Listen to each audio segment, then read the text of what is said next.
这是哪儿？我不是在宿舍赶论文吗？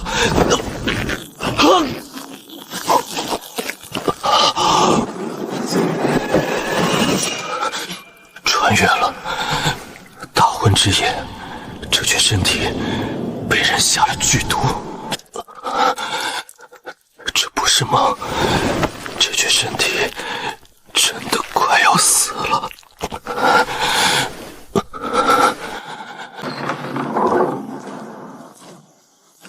季宁说：“建国长公主，我名义上的妻子，要我命的人。”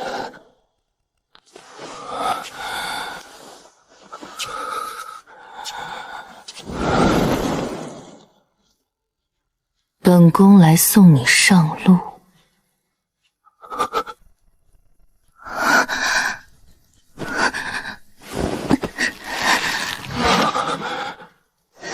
我和他中的是同一种毒，难道是同心骨？这是唯一的生机，毒了！你想干嘛？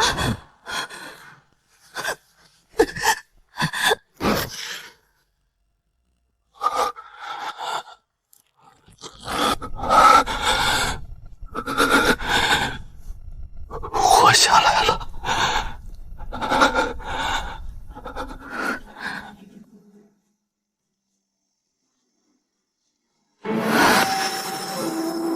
放手！你找死！这一掌能震碎我的脑袋。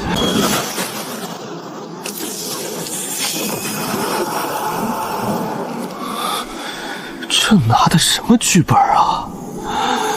完了！别动，想活命就别动。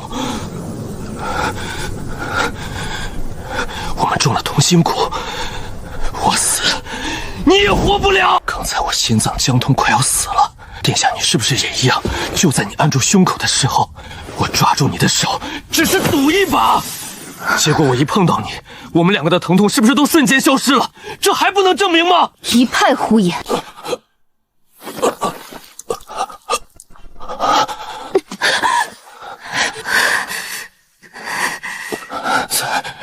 再试一次，再试一次。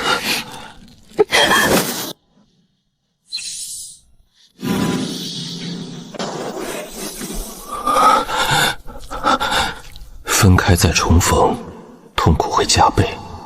这玩意儿是最大的筹码。殿下，现在您信了。看来这蛊毒的特性就是我们不能分开，至少不能有身体上的分离。所以，殿下，为了我们都能活到明天早上，今晚我们恐怕得分不开。杀了我，等于杀了他自己。滚到床里面去。好嘞。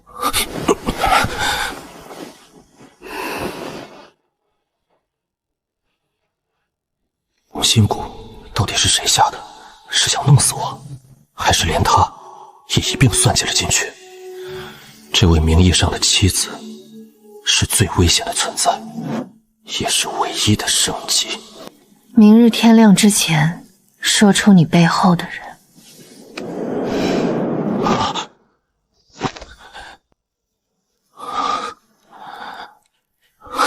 我背后有个新中国，说出来吓死你。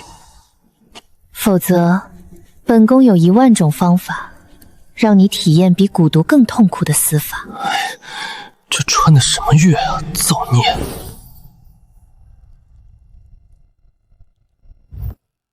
我背后要真有人，您觉得现在躺在这里的还会是我吗？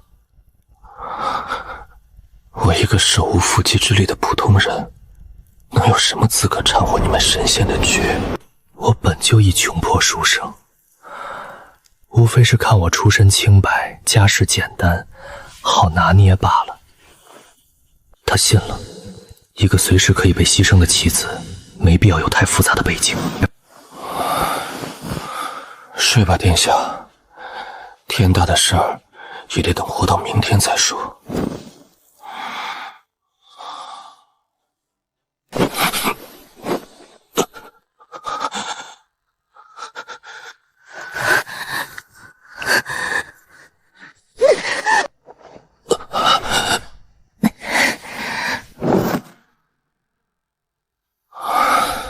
这该死的续命仪式感。老奴给长公主殿下、驸马都尉请安。太后娘娘特命老奴前来探视。大婚次日不宣而至，名为探视，实为刺探。老奴给长公主殿下、驸马请安。太后娘娘挂念两位大婚，特命老奴前来送些滋补之物。进。驸马爷瞧着清简了不少，想来昨夜殿下没少费心驸马。公公可太懂了，殿下规矩严，昨夜愣是逼着臣读了半宿的大前驸马律例，说臣不懂宫规，容易丢他的人。臣读到天快亮才合眼，能不虚吗？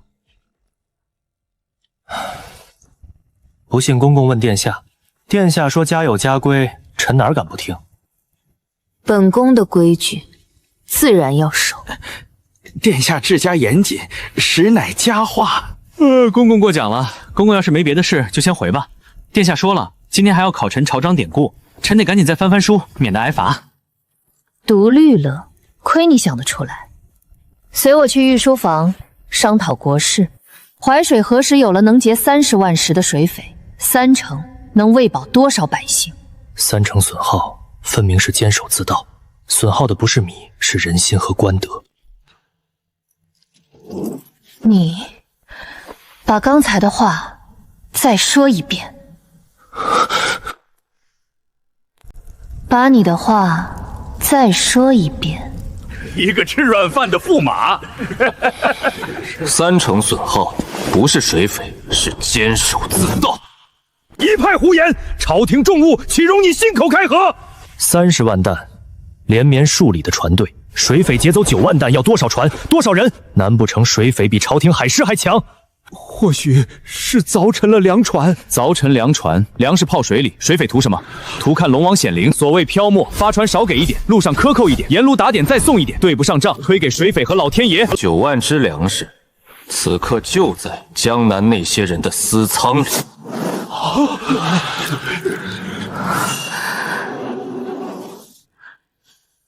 依驸马之见，该如何查？第一，查米价，9万道涌入市场，米价必有异常，买几袋米，看是不是糙粮样式。第二，查钱庄流水，几十万两赃银不可能藏地窖，银子不会说谎，顺着银子连根拔起。这个男人到底藏了多少秘密？张廷玉，你都听清了？老臣听清了。即刻密查江南，谁敢动赈灾粮，诛9族。臣等遵旨。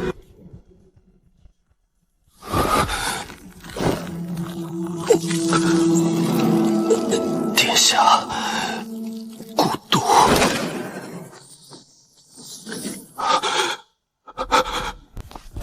殿下，这还是白天。闭嘴！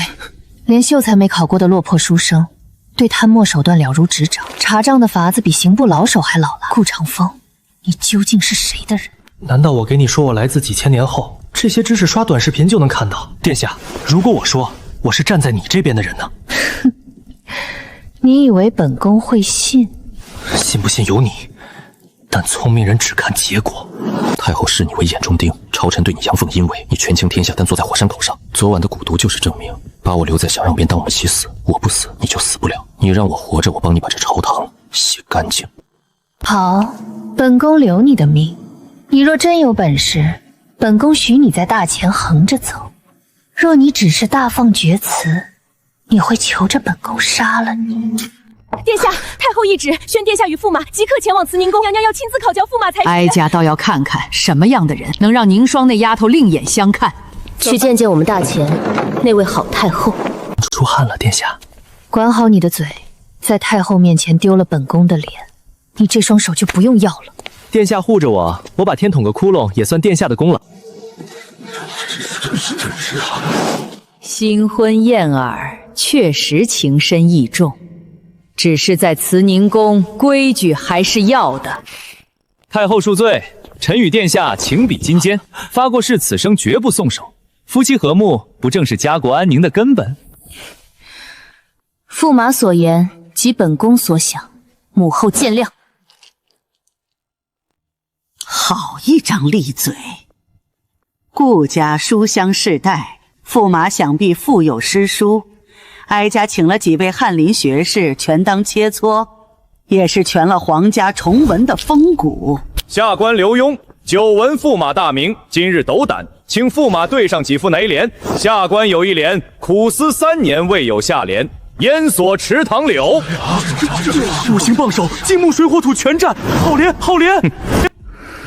前世9年义务教育的底子，玩这个。刘大人苦思3年，就想出这么个东西，好大的口气！对不出就认输，何必虚张声势？炮镇海城楼，炮镇海城楼，火金水土木，凭借合则意境。巧合，定是巧合。下官也有一联。闭嘴！我对联不是给你们逗闷子的。你们领着朝廷俸禄，不想着平抑南方米价，不想着查那些烂账，倒有闲心在这咬文嚼字。既然太后要看风骨，咬定青山不放松，立根原在破岩中，千磨万击还坚劲，任尔东西南北风。面对四面楚歌，依然坚劲，这个男人胸中有大恶。好一个顾长风，留不得。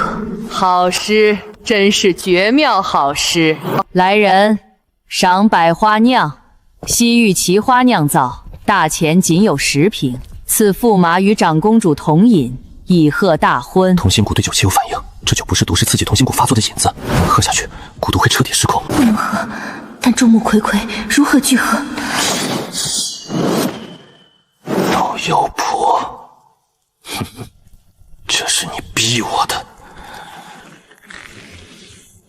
既然是母后赐酒，我夫妻2人自当痛饮。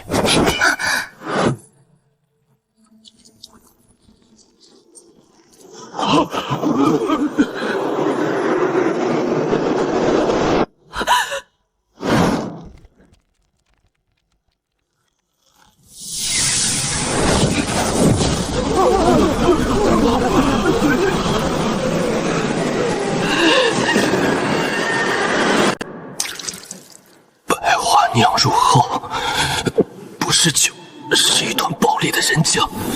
同心骨遇到极阳秘药，瞬间彻底暴走。我操，这就是修仙吗？这个真气！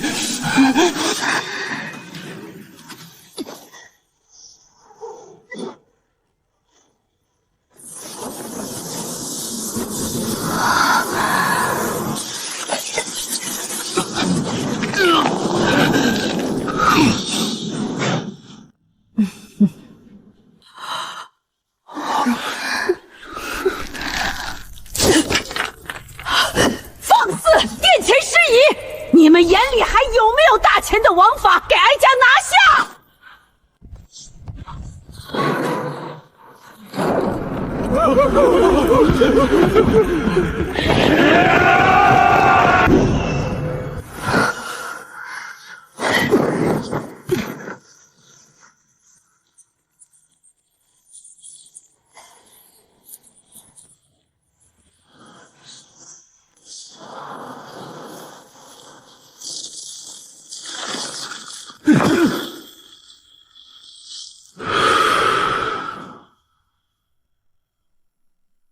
怎么可能？姬凝霜的武道修为不但没有受损，反而更强了。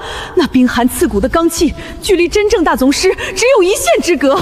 在这等强者面前，慈宁宫的几10号禁卫，不过是一堆随时能被碾碎的冰渣。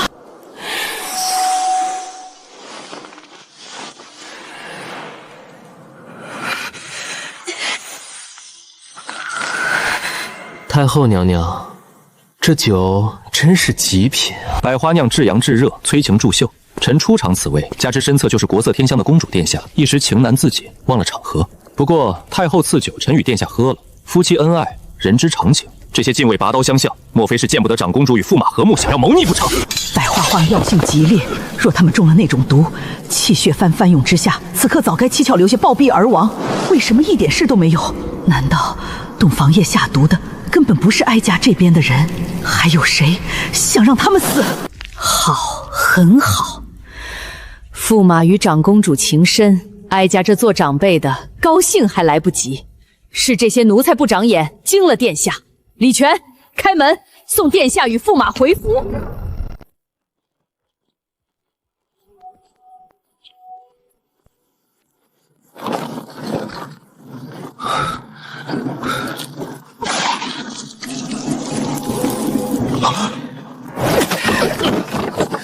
这疯女人干什么？刚刚不配合的挺好吗？你这蝼蚁，你到底用了什么药法，把本宫的真气吸去哪里了？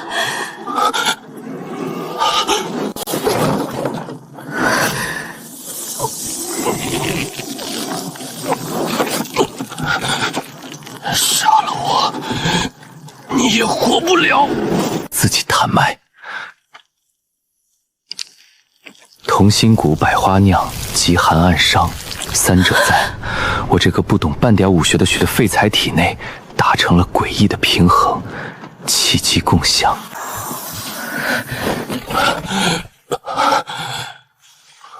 你到底是什么怪物？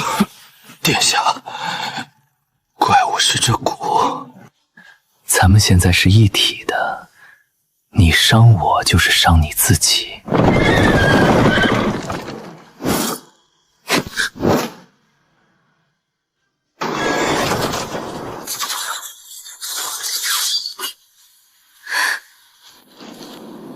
跟紧我！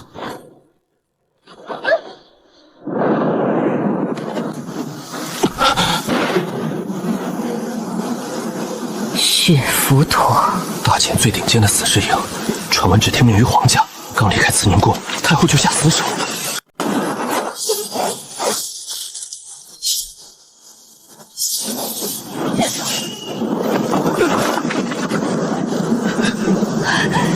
你别乱动！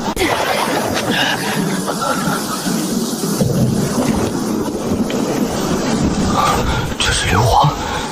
殿下，向后退3步，引他们过来。上！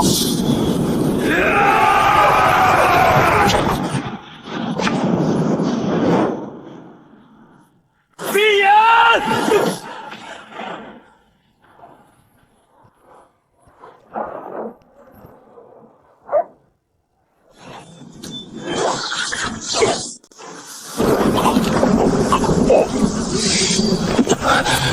我说了，我能帮你，别把我当拖油瓶。歪门邪道，太后下手真黑，刚出宫门就安排人伏击。九龙盘云，事情彻底变味了。在长街设伏下死手的竟是小皇帝，所有人都以为是大秦两宫相争，谁能想到那个被忽视的小皇帝竟养出了顶尖血浮屠，对皇姑姑下了绝杀令。殿下，看来想让你死的人比我们预想的还要多。我们得赶紧换个地方，巡城营很快。你怎么回事？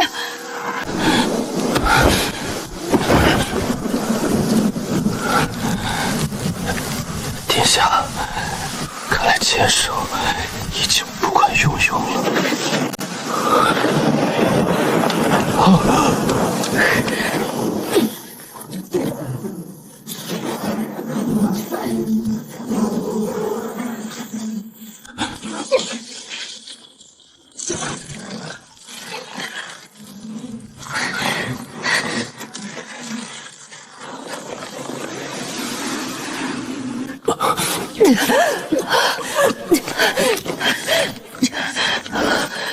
血印同心，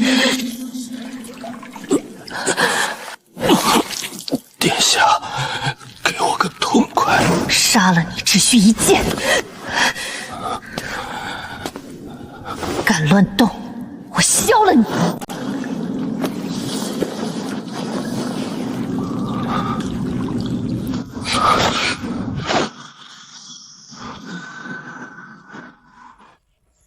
皇姐，你要活命，就替朕把这些脏活都干了。这大钱的烂摊子，只有你的剑能扫干净。懂了，哪有什么天生无情的监国长公主？这不过是皇权豢养的一柄带血的刀，而且拿刀的人随时想把刀折断。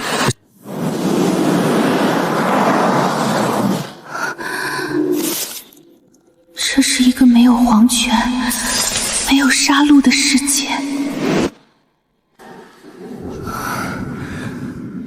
2个小娃子倒有几分气运，老夫的蛊可不是这么好解的。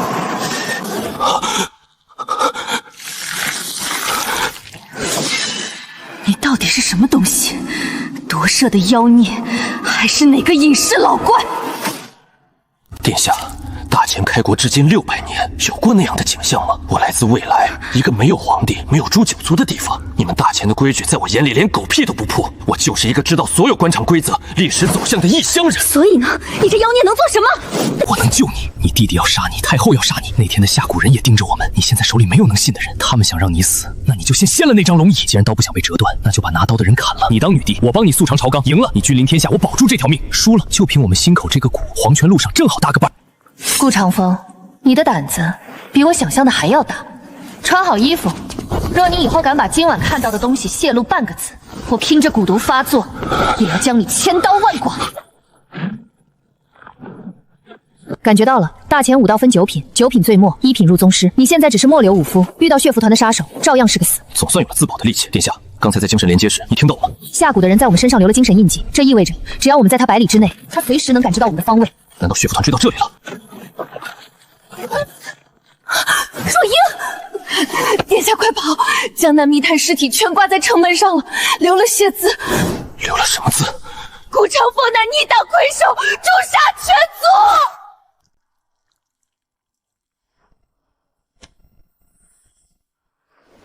逆党魁首，好大的帽子！你倒是不慌。穿越2天用嘴造反，目标不是我，是你。我是逆党，你就是同谋，逼你交出大权，他们好金蝉脱壳。怎么破？不破。他们扣帽子是因为怕米价和钱庄流水，一定有铁证。30个人挂城门上，能调兵至少总督1级。这不是贪官自救，是太后的全面反击。继续。想让我当逆党，那我就当。明天早朝，你亲手押我进大理寺。你要自投罗网？不，我要钓鱼。我关进去，他们就放心了，加速毁政转移，闭路破绽。你的暗手趁机直插江南。诱饵也是挡箭牌，谁拿逆党说事，你就说已经在查了。同心蛊分开超过一定时间就会发作，升级后需要肌肤直接接触。你进了大理寺，我怎么给你续命？所以殿下得亲自审我啊！白天堂审，晚上探监。长公主亲审要犯，谁敢拦？他把自己当诱饵扔进虎穴，连续真命的路都算好了，还是赌性不怕死，不怕本宫丢在里面不管。殿下舍得吗？我死，你也得一块儿走。哼，按押司调令，进大理寺后用这个联络。按押司，你的私人情报机构，殿下信我了。本宫只信蛊毒，你死不了，计划就不会乱。信不信无所谓，重要的是，我在这盘棋里，终于不只是一颗棋子了。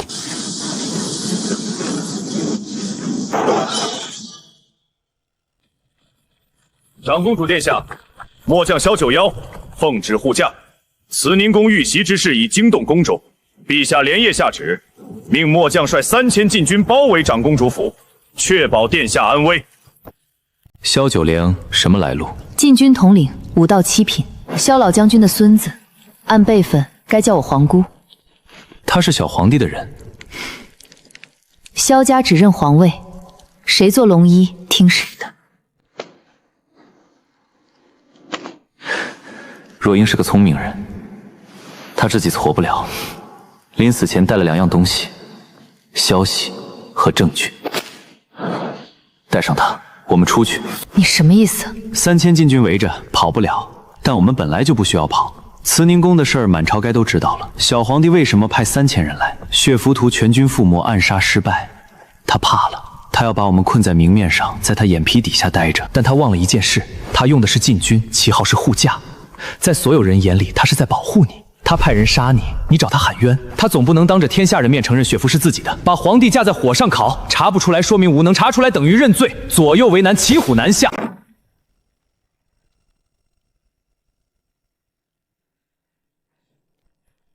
萧九渊，你来得倒快。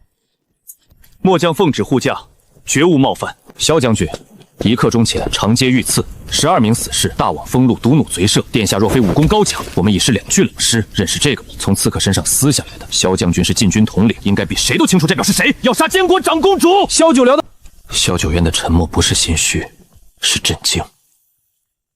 萧九渊不知道血浮屠禁忌眼出动的事，小皇帝绕过了禁军统领，直接动用暗部，这说明萧九渊还没有彻底倒向小皇帝。此事非同小可，末将即刻护送殿下入宫，当面呈禀。当然要面圣，大婚第2天差点死了，总得讨个说法。萧九龄不知情，这是好事。小皇帝的暗手和禁军是2套系统，我们可以拉拢他。拉拢萧家，萧家指正统，那就看看谁才是正统了。一个12岁就背着监国长公主思阳暗杀皇姐，残杀朝廷密探的皇帝，是明君所为。顾长风知道，那颗种子已经种下去了。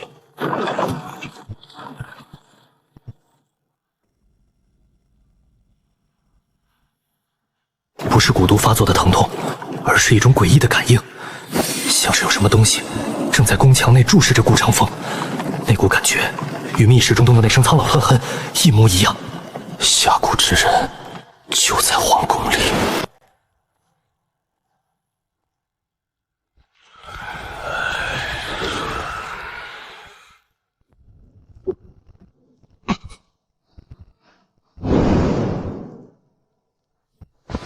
皇姐，朕听说皇姐遇刺吓死了，是不是受伤了？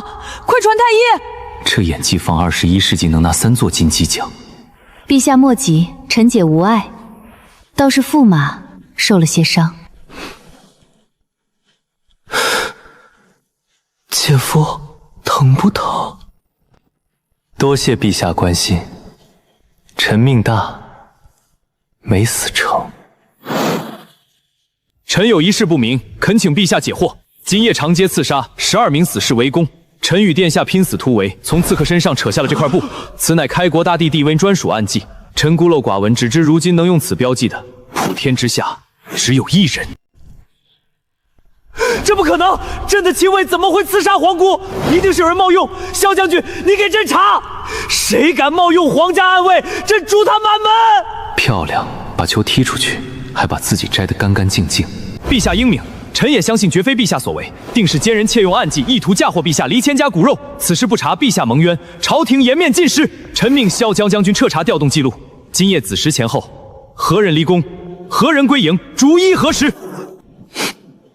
末将领旨。好，那就查。朕倒要看看是哪干大包天的东西，敢打朕的旗号。驸马，朕还听说江南传来急报，说你是逆党魁首。臣也听说了，臣觉得挺好笑的。哦，臣一介书生，手无缚鸡之力，家产不过3亩薄田，说臣是逆党魁首，逆党门槛也太低了。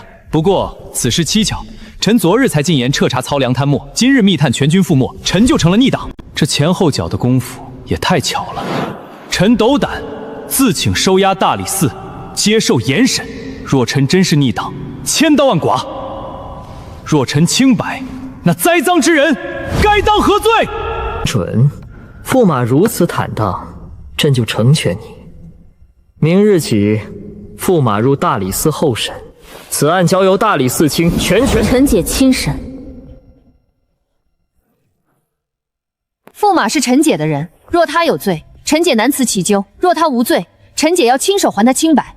此案，臣姐必须亲审。这女人关键时刻从不掉链子。好吧，皇姑说什么就是什么，朕听皇姑的。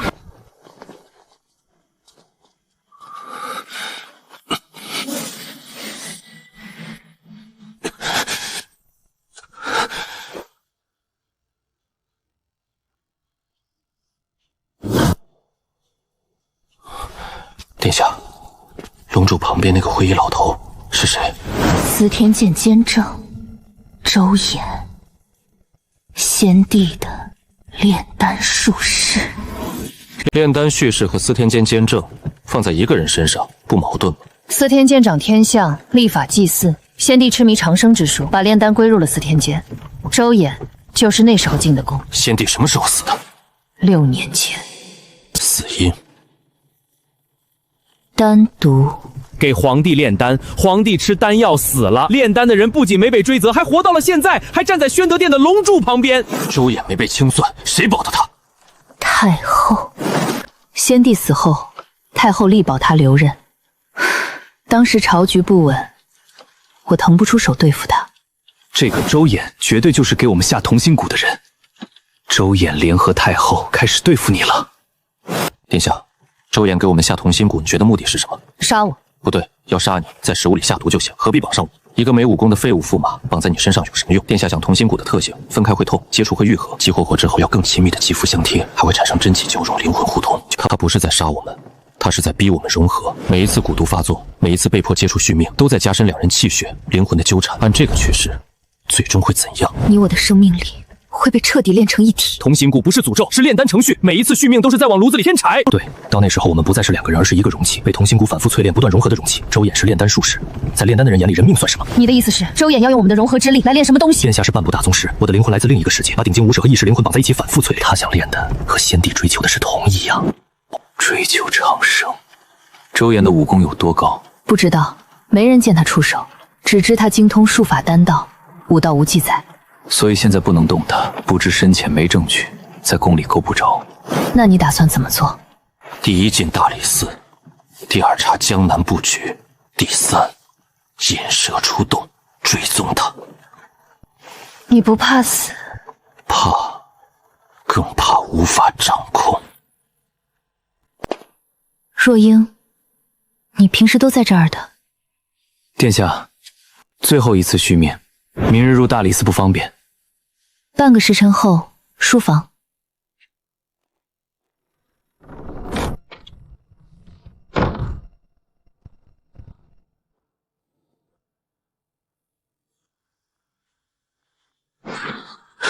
这不是蛊毒发作，是有人在主动激活阴气。不错，不错，比老夫预计的快了3日。下一次发作7日之后，届时若还活着，老夫送你们一份大礼。驸马爷，天牢的滋味如何？还行，比长公主府的床硬点，但胜在清静。大理寺72道行迹，驸马爷想先尝哪道？卢大人，你今年52了吧？正上刑部尚书是太后的人，往下少卿是皇帝伴读，夹在中间两头受气。你到底想说什么？你不敢动我，长公主在朝堂说了，此案她亲审。你今天来不是为了用刑，是来试探我有什么底牌，好决定你往哪边站。我进这里是个饵，长公主在外面收网，动我一根头发，长公主会诛你9族。你到底想要什么？换张床，弄点好酒好菜，天牢里的眼线全撤了。7天内没有长公主手令，任何人不准探视。第一步，稳住了。安亚司已全部撒出去了。江南那边，沈鹤清封锁我们剩下的人。化整为零，停止一切面上的调查。那曹良案账本不在金陵，30万只粮食，9万尸亏空。沈鹤清不敢留在江南。遵命。盯住运河上的商船，留其挂太后母族徽记的船。7天。宫里传出消息，陛下今日去给太后请安，密谈了半个时辰。大理寺少卿，陛下的人今天提审了几个死囚，都是江湖亡命徒5道3品。提审之后，被换到了驸马爷隔壁的牢房。既然来了，就别藏着掖着。驸马爷倒是警觉，拿人钱财，替人消灾。皇帝会让你们活着走出大理寺。明晚子时，我等你们。我需要这场战斗，1品武夫的真气稳固，但缺乏实战。这3个3品武夫就是最好的磨刀石。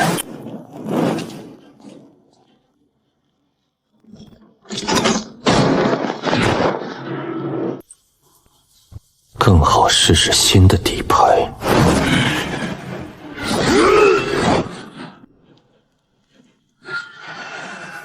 借你的真气一用。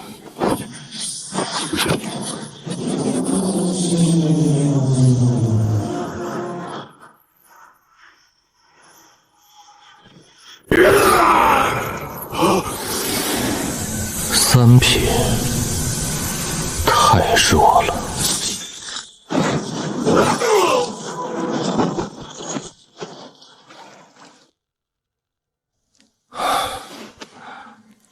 这是周衍留下的印记，这3个死囚是司天剑的人。周衍的出手也伸进大理寺最底层，7天大理。周衍在用这3个死囚测试我借用金凝霜真气的极限。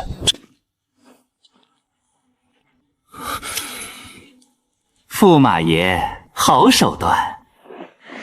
太后娘娘有旨，听闻驸马在狱中受苦，特赐补药一剂。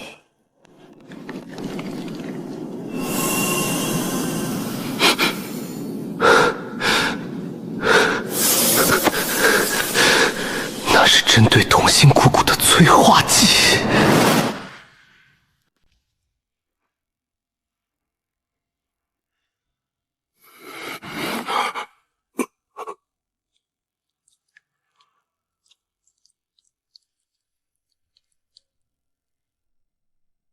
驸马爷，你竟然在天牢杀人！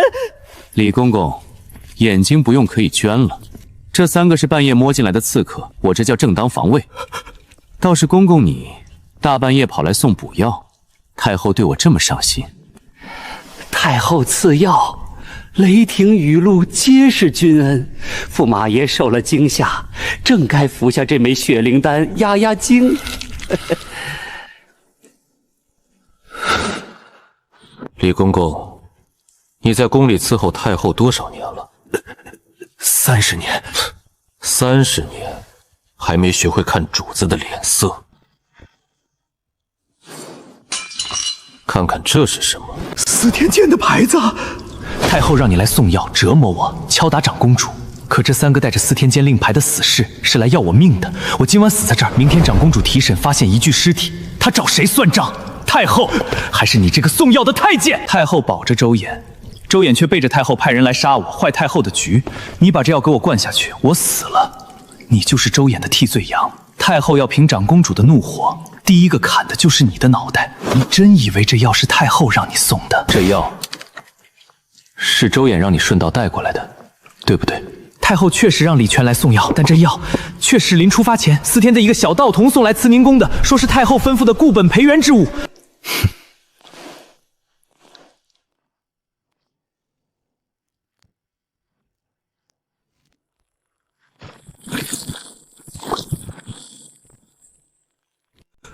看清楚了吗？这叫补药，这是催命的邪物。周衍把你当枪使，你还沾沾自喜，真以为太后能护得住你？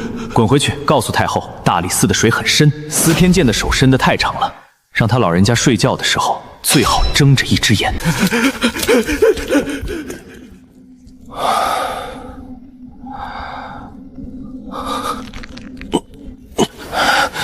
刚才那一番心理战，比杀3个3品武夫还要耗费精力。好霸道的药力！若吞下此药，同心骨必定暴走。周衍竟想强行催熟我们这2个炉饼。7天，这里不能留了，必须主动出击，掀了他的桌子。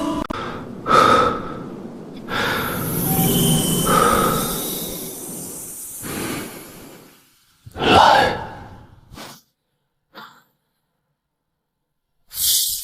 备马，去大理寺。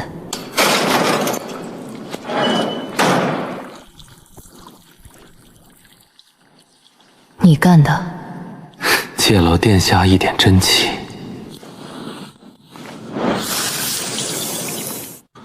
这3个是皇帝派的死囚，不过身上带着这个。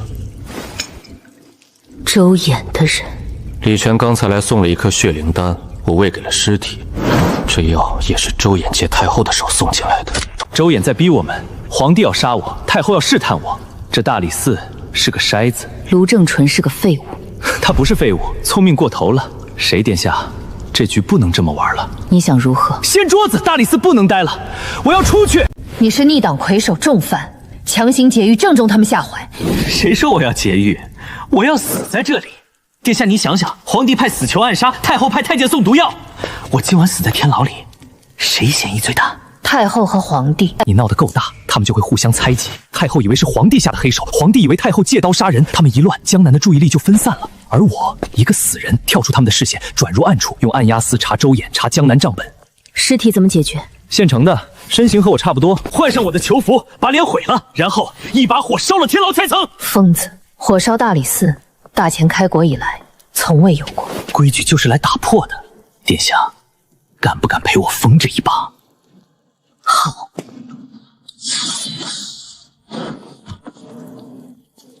这火得烧得自然点儿，留点线索，让卢正从查去吧。走。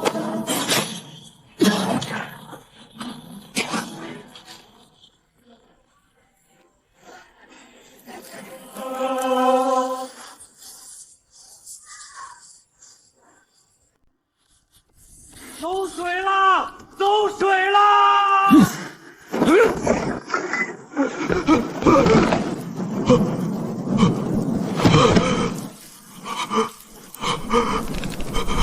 天牢底层走水了，火势太大，进不去。驸马呢？顾长风呢？驸马的牢房就在起火点，怕是已经烧成灰了。完了，长公主的未婚夫，逆党案的魁首，死在了大理寺的天牢里，这天要塌了。痛快！你现在是个死人了，接下来去哪儿？暗鸦丝的据点。殿下，明天早朝看你的演技了，哭得越惨越好，闹得越大越好。哼，本宫从不演戏，本宫会直接带禁军去慈宁宫问安。那我就在暗处给他们再加一把火。老怪物，7天大礼，我先送你一份见面礼。金蝉脱壳，好手段。不过同心谷已经种下，你们逃不出老夫的手掌心。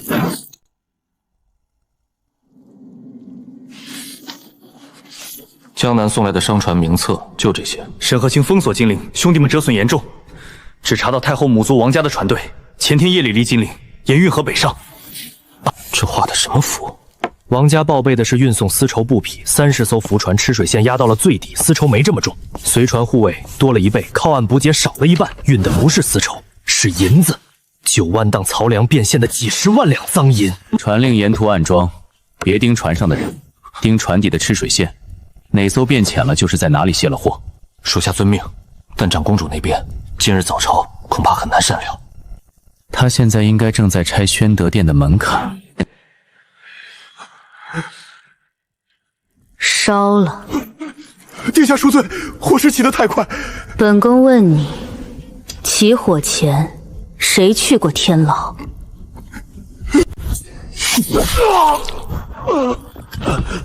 臣妾息怒，走水纯属意外。意外？天牢全石料打造，常年阴湿，多大的意外能烧成灰烬？本宫的人在废墟里找到3具尸体，手里拿着化尸水的痕迹。哼，有人杀了本宫的驸马，毁尸灭迹，放火烧牢。那3具尸体是谁的？太后派人了。卢正兴失职，拖出去斩。大理寺卿乃朝廷命官，岂可不经三司会诊？本宫的驸马死了，逆党案本宫不查了。从今天起，本宫只查一件事：谁杀了顾长风？京城9门即刻封锁，北衙禁军接管巡城营，3日之内，本宫要看到凶手人头，否则这宣德殿里的人一个都别想睡安稳。顾长风死了，但长公主彻底成了一把不受任何人控制的风刀。哼！主上，运河有消息了，王家商船途经徐州，5艘船吃水变浅，卸货了。徐州有什么特别的？徐州城外有一座云鹤观，香火很旺，那是司天监在外面的挂单之用。司天监，周衍，9万石曹粮换来的几10万两赃银，流进了周衍的口袋。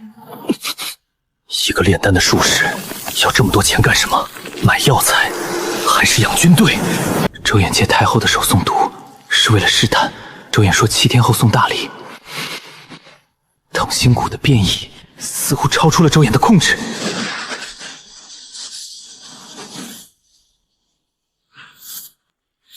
叶宵，属下在。准备一下，今晚随我去探先帝的灵界。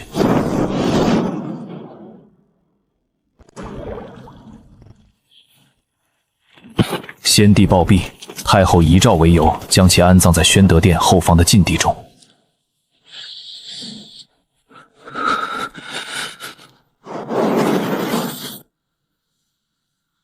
主上，太安静了，这边是死角，没守卫，是因为不需要活人守。走。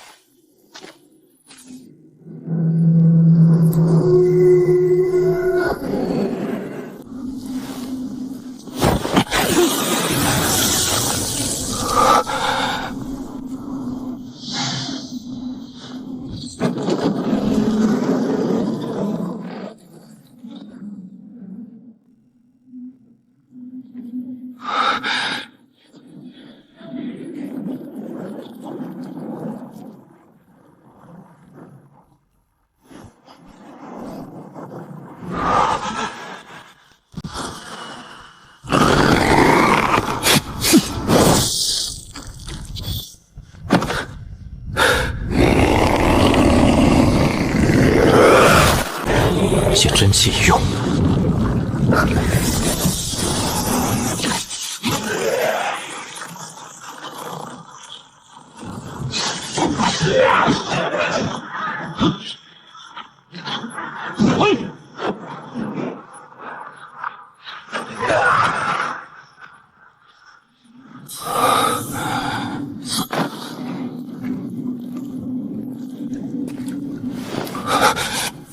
源头就在这个棺材里。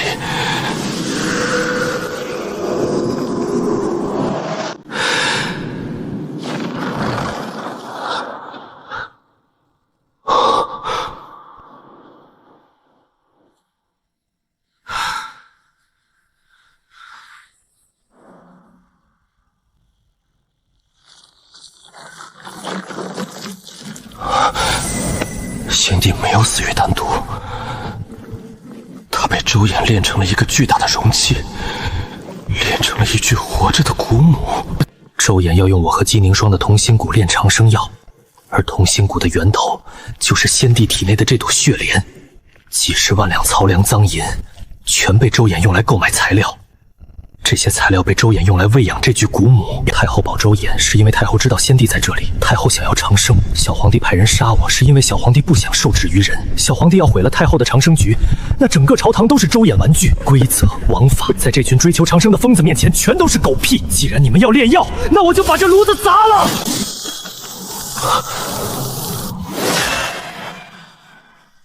朕还未死。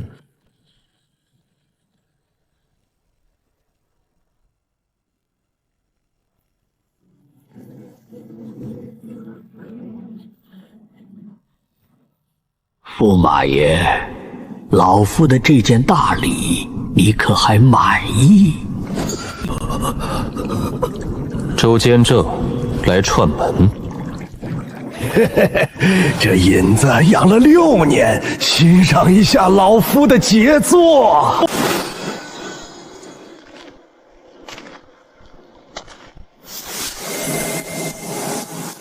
同心骨借我们气血，催血莲。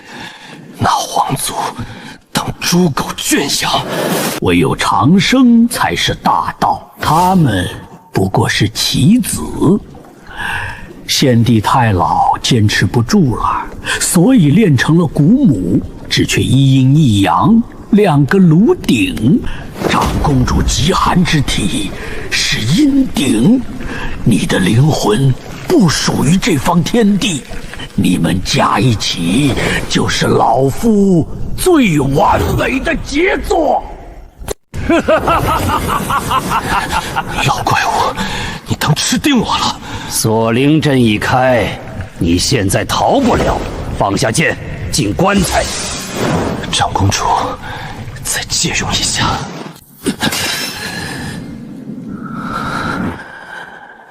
叶宵，打不过的怪物怎么办？回其巢穴，玉石俱焚。跟我想的一样。殊死你敢！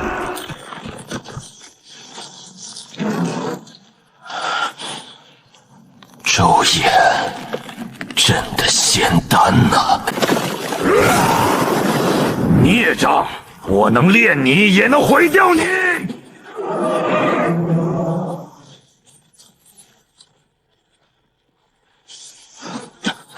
走！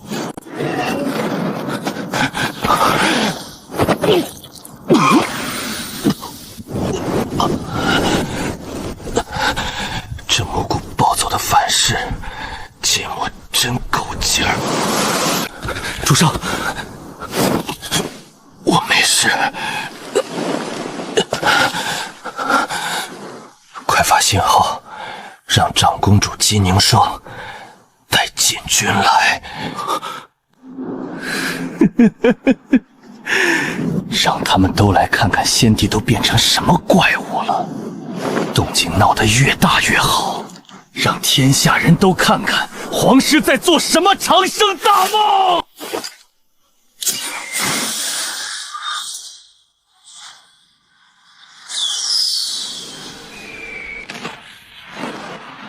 把太后和小皇帝全逼过来。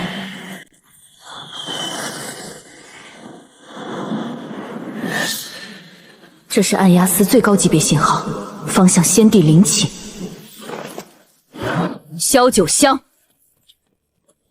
末将在。点齐3000禁军，随本宫去北院皇陵。殿下，北院乃先帝陵寝，无圣旨不得擅入。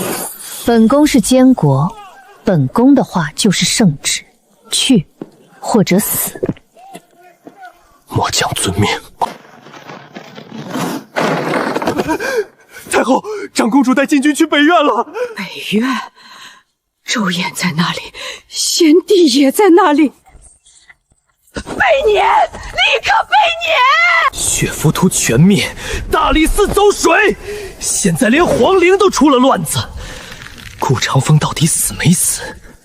给朕备马，朕倒要看看皇姐今夜要闹出多大的动静。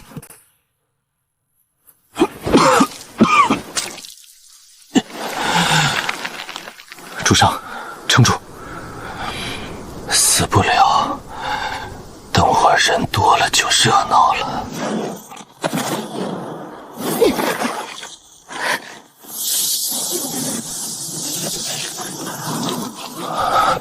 殿下再晚半步，我就只能给你托梦了。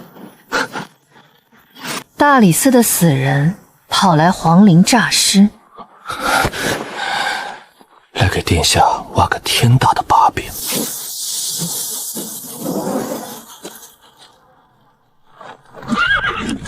你带兵擅闯先帝陵寝，想造反吗？阿姨，小舅子你们好呀。顾长风，你没死！大理寺的火没烧死我，让你们失望了。今晚来这儿不是逃命，是给大家爆一个猛料。先帝陵寝里是个炼丹炉，先帝已经被炼成骨。拿下这个逆党！谁敢动他，本宫诛他9族。周衍，老怪物，你那宝贝皇帝呢？带他出来见见满朝文武。保护陛下，保护太后！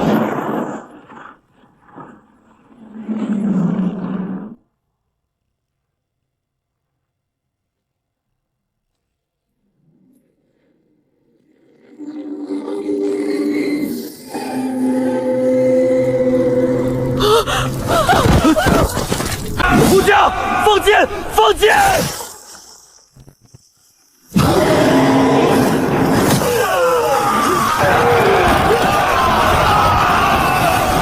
殿下，看清楚了吗？这就是大前皇室的长生，这就是周衍的杰作。我竟被人练成了这种东西。周衍在哪儿？在里面。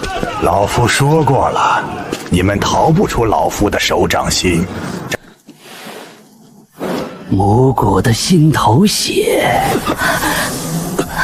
同心骨该收网了。完了，脑海中只剩这2个字。周衍的目标从来不是杀死我们，而是将我们彻底炼化。此刻就是最后的收网。你的灵魂不属于这方天地。灵魂，老子最大的不同不是这身皮囊，不是这临时借来的真气，是这个不受此方世界规则束缚的来自21世纪的灵魂。同心骨是灵魂绑定，掠夺也是灵魂层面。周衍能夺走这个世界的一切，但周衍能夺走一个不属于这里的东西吗？赌一把。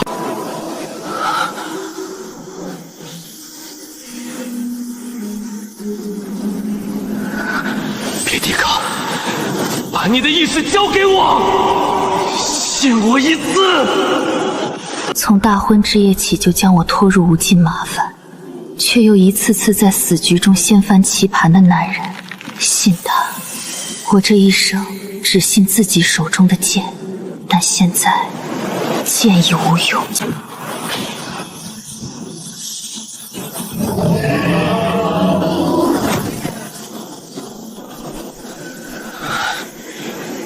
就是现在！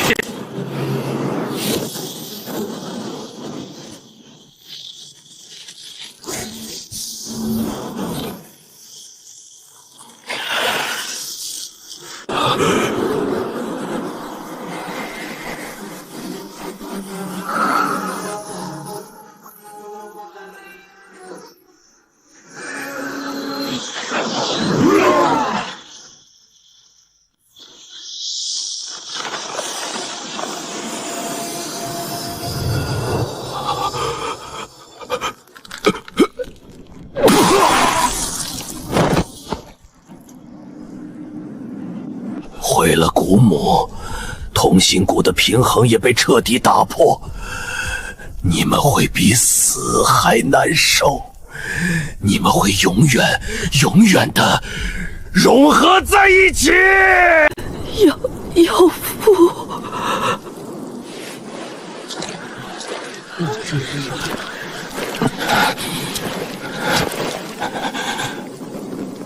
萧将军，你看到了，先帝被炼成活骨，日夜受血水煎熬；太后为求长生，与虎谋皮，资敌养寇；陛下为顾皇权，暗杀忠良，屠戮朝臣。你萧家世代守护的就是这样的皇权吗？现在，你要效忠于谁？放肆来人！将这妖言惑众的逆贼给哀家拿下！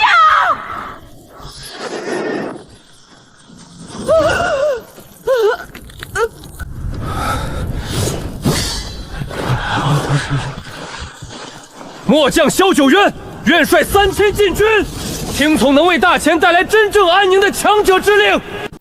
周监正，你还有最后一点用处，告诉他们太后是如何和与你这件皇陵丹炉的，江南曹梁那几10万两赃银是如何变成血灵丹喂给那头怪物的，还有小皇帝的血符图是不是你借他之手为你清除异己的工具？太后夜访司天监，祈求长生，小皇帝密会老夫御除长公主，两宫相争，全是老夫掌中的闹剧。不是的，哀家。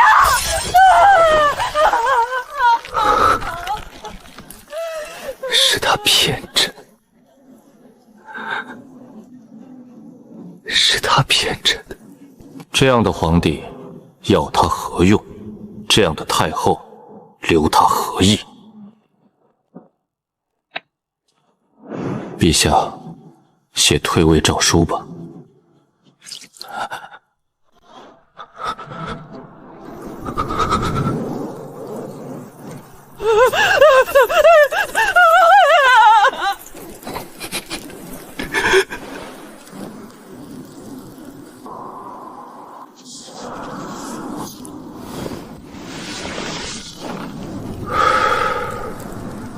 陛下上位，新帝登基，吾皇万岁万岁万万岁！当心吸纳精元，我体内的大宗师之力已难以控制。更让我不安的是，我与他越发紧密的灵魂链接，他的心跳、呼吸，我们仿佛正变成同一个人。顾长风，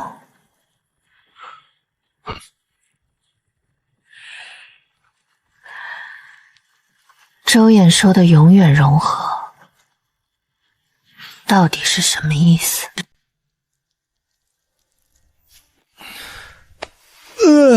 江南盐铁丝丝的账目清完了，比户部预估的多刮出300万两。明日早朝，全部下狱，家产冲入国库。这女人当了皇帝是越来越懒了，连圣旨都让我代笔。国库空虚，朕若事事轻微，你这帝君当的未免太清闲。方便是方便，就是没什么隐私。歇会儿吧，女帝陛下。最近，姬凝霜批阅奏折时，偶尔会用上顾长风的思维方式。顾长风和姬凝霜在潜移默化地变成对方。顾长风，我们会不会有一天彻底变成一个人，一个既不是你，也不是我的怪物？走，去问个明白。怎么，终于受不了了？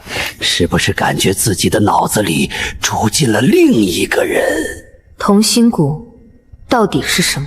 是老夫毕生最得意的杰作。本以为能借此练出长生大药，却不想成全了你们。很快，你们的记忆、心意、想法将彻底交融，再不分彼此。真心相爱的两人，同心骨可以说有益无害。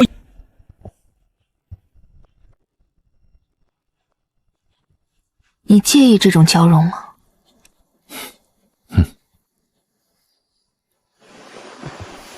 你后悔来到这个世界吗？以前不确定，现在我心归处，即是故乡。